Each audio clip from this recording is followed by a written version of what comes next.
Bonsoir. Au sommaire de ce JT, la rentrée bien sûr. Dans l'académie, ce sont près de 600 000 élèves qui ont retrouvé ce matin les bancs de l'école. Ambiance du côté du groupe Philibert Delorme dans le 8e. Une rentrée un peu particulière cette année pour les collégiens de Vaux-en-Velin. Délocalisé depuis 2 ans en raison des travaux, l'établissement a rouvert ses portes cet après-midi. Et puis nouvelle défaite du Loup hier à Gerland. Les Lyonnais se sont inclinés face au Stade Toulousain 19-9. Les larmes auront une nouvelle fois coulé à flot ce matin un peu partout devant les écoles du département et pas uniquement celles des enfants. En ce jour de rentrée, la séparation d'avec les parents n'a pas toujours été évidente.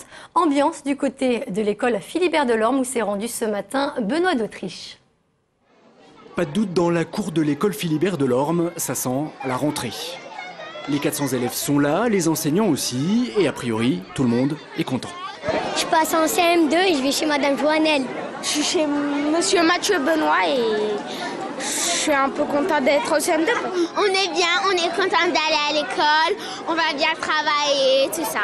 Ça, c'est devant les caméras, bien sûr, mais en classe pour certains, c'est un peu plus dur. Pour les enseignants, c'est clair. À la rentrée, il faut d'abord rassurer.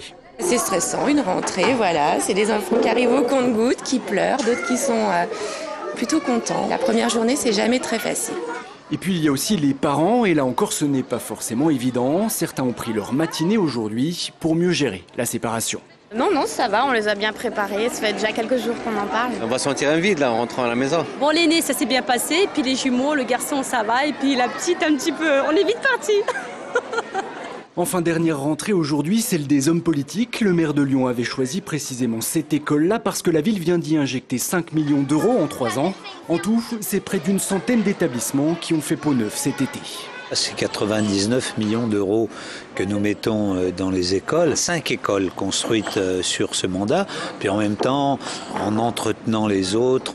Que leur école soit rénovée ou pas, en tout cas pour les 34 000 élèves de primaire de Lyon, une chose est sûre, dès demain dans les salles de classe, les choses sérieuses vont commencer. Une rentrée qui devrait s'effectuer en revanche sur plusieurs jours pour les collégiens. Mais dès cet après-midi, certains d'entre eux ont déjà pu découvrir leur établissement, comme au Noirettes à Vaux-en-Velin. Fermé depuis 2 ans pour cause de travaux, le collège a été officiellement inauguré aujourd'hui. Sur place, Jean-Marc Roffa. C'est pas encore tout à fait fini, mais moi je trouve que c'est super, c'est agréable à regarder. Les jeunes Vaudais retrouvent ce lundi leur collège des Noirettes flambant neuf après une délocalisation à Jean-Villard pendant 2 ans. Pour rehausser le tout, la visite d'un ministre à 2 pas du mât du taureau est très symbolique, au dire de l'intéressé lui-même, Michel Mercier. C'est symbolique parce qu'on est dans un quartier de rénovation urbaine. C'est un quartier où il faut être très présent. Le département est très présent par ses travailleurs sociaux notamment. Mais on ne voit peut-être pas assez le département dans du dur. Justement, au Noirettes, le Conseil général a investi 8 millions d'euros dans du dur. Le premier effet de cet embellissement se fait ressentir par un boom des inscriptions chez les 6e. L'année dernière, nous avions 5 classes de 6e. Cette année, nous en avons 7. Donc je crois que là, c'est parlant. Les chiffres parlent d'eux-mêmes.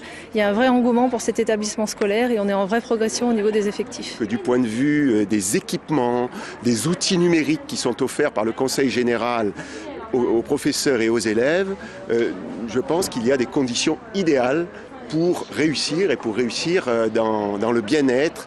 Pour cette rentrée, le Conseil général a sorti de son cartable 83 millions d'euros pour restaurer ou améliorer l'existant. C'est le cas ici à Vaux-en-Velin, mais aussi à Rieux, Mézieux et Francheville.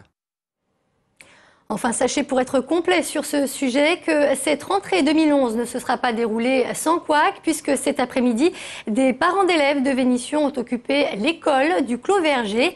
Ils réclament le maintien d'une 4e classe, une situation qui devrait sans doute se répéter alors que l'on dénombre 1200 élèves supplémentaires inscrits cette année et la suppression de 62 postes de professeurs.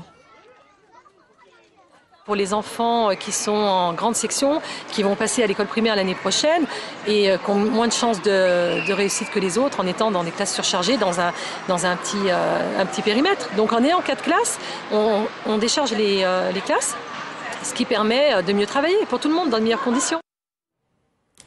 Un forcené a été maîtrisé par le GIPN. La scène s'est passée hier en fin d'après-midi à Villeurbanne. Il s'agit d'un homme d'une quarantaine d'années connu des services de police. En début d'après-midi, il avait agressé un chef d'entreprise avec un marteau avant de vider son appartement en jetant tout son mobilier par les fenêtres et ce devant des passants médusés. Il a finalement été interpellé chez lui. Très énervé, il a été conduit à l'hôpital Edorario.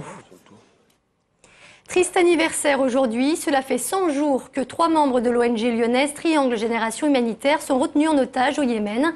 Il s'agit de 2 hommes et d'une femme âgée d'une trentaine d'années. Ils ont été enlevés le 28 mai dernier alors qu'ils effectuaient une mission humanitaire dans le sud-est du pays. Depuis juin dernier, aucune information n'a été révélée quant à leur localisation et leur état de santé. En rugby, premier match à domicile et première défaite pour le Loup. Hier soir à Gerland, les hommes de Raphaël Saint-André n'ont pas résisté face au champion de France en titre, le Stade Toulousain. Ils se sont inclinés 19-9. Émilie Deschamps. Le point de bonus défensif qui échappe au Loup en fin de partie, le scénario semble se répéter. Face à Toulouse ce dimanche comme à Clermont vendredi dernier, les Lyonnais ont laissé passer l'occasion d'engranger leur premier point en top 14 au terme d'une rencontre frustrante. Lyon s'incline 19-9. Je reste serein pour toute la fin de la saison parce que le Loup montre pour l'instant qu'il a le niveau, même si ça ne tourne pas en sa faveur pour l'instant, mais ça va venir. Encore 2-3 petits trucs à travailler et je pense sincèrement que ça va passer. On dit ça tous les week-ends, mais je pense sincèrement que ça va payer. Pour sûr, dans une ambiance plutôt feutrée et sous la pluie, le Loup aurait rêvé mieux pour son premier match à domicile au stade de Gerland devant 30 000 spectateurs. Mais Lyon a encore à apprendre. Pour preuve, cet essai hyper opportuniste joué par Yves Dongui, la seule réalisation du match aplatie pendant une bagarre.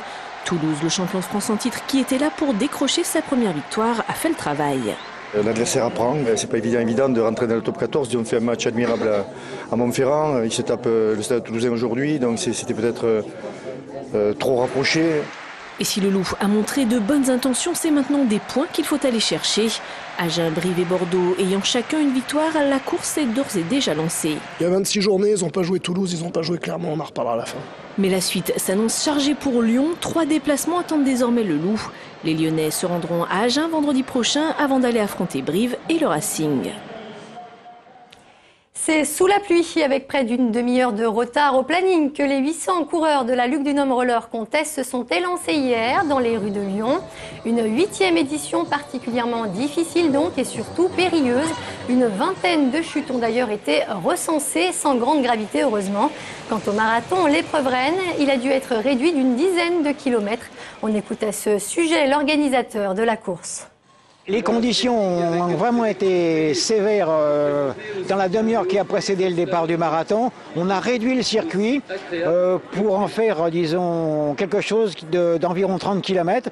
Et on est très fiers d'avoir pu organiser à nouveau cette étape de la Coupe de France de marathon. Et puis d'avoir animé un petit peu la ville. Des propos recueillis par Félix Thomen. Et c'est la fin de ce JT. Merci de nous avoir suivis. Rendez-vous à 19h30 pour un nouveau point sur l'info. Très bonne soirée sur TLM.